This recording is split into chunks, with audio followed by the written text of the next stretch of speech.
Chapter 79.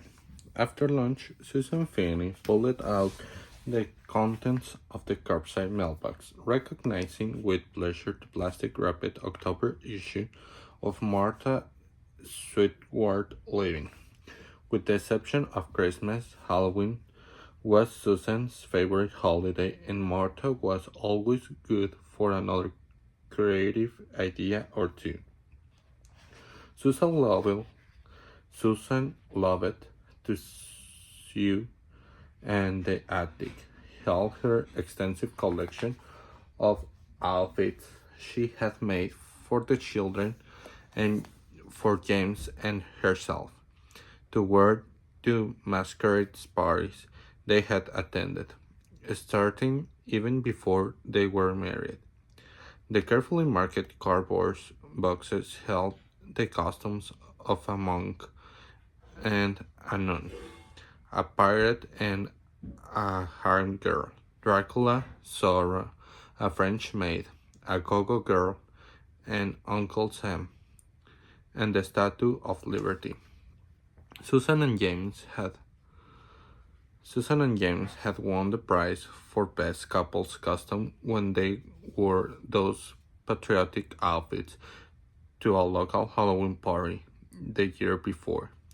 She will always dress up and trick or treat around the neighborhood with the kids. One year she had gone as a pregnant clown and nobody knew who she was. She was having fun, planning what this Halloween would bring. Last year, Collie and Kimberly had been a pair of little yellow twins, while James had instead on being Batman. This year, Collie will be a bumblebee, while Kimberly was going as a ladybug. Susan had both of their costumes almost done.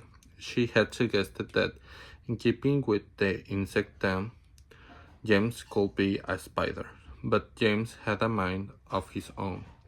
He didn't want to be a spider or a devil or prize fighter. The other option his mother suggested. Susan was trying to be patient, but if he didn't decide soon, she was going to make the decision for him. There was a thin line between allowing and encouraging a son to steer his own course and raising a spoiled brat. Turning from the mailbox, Susan heard a child's voice call from across the street. Mr. Finney, can James come over to play? Jenny Blake, buttoned up in a bright red shirt, was standing in her driveway, holding a leash with her golden puppy pulling on the end. Mr. Garcia was standing right behind her. James is inside watching a video. Jenny, if it's alright with Mr. Garcia, you are welcome to come over to our house for a while. Jenny turned to her caretaker and handed her Daisy's leash. In the child's mind, the decision was made, but she went through the polite motions. It's okay, right, Mr. Garcia? The housekeeper nodded.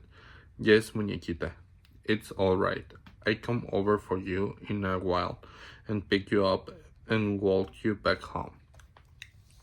She held the child's hand and escorted her across the street. James was engrossed in the Popeye video when Susan brought Jenny downstairs in the playroom. The little girl took a seat on the sofa beside him. With both daughters upstairs napping, Susan decided to take a few minutes and sit down and relax. She flipped through the pages of her magazine, noting a recipe for Boston baked beans she would try, and another for Halloween lollipops if she got ambitious enough and found the time. That was the thing about Martha Stewart. It was fascinating to watch her television show and or read her magazine and see all the things that could be done to make life nicer and more gracious. But Susan wondered if more people may be living vicariously through Martha's project than actually had the time or inclination to do them. She looked up as she heard James and Jenny lauding at Robin Williams' antics as Popeye on television screen. The hairless sailor with the bulging biceps and contorted face was eating his spinach and getting out of an improbable jam, and the kids loved it. Hey James, I have a good idea. How about being Popeye for Halloween? Her son burst from his seat in the couch. Yeah, Jenny said quietly. Do you know what you're going to be for Halloween yet, Jenny? Asked Susan. Jenny shook her head silently. Would you like to be olive oil?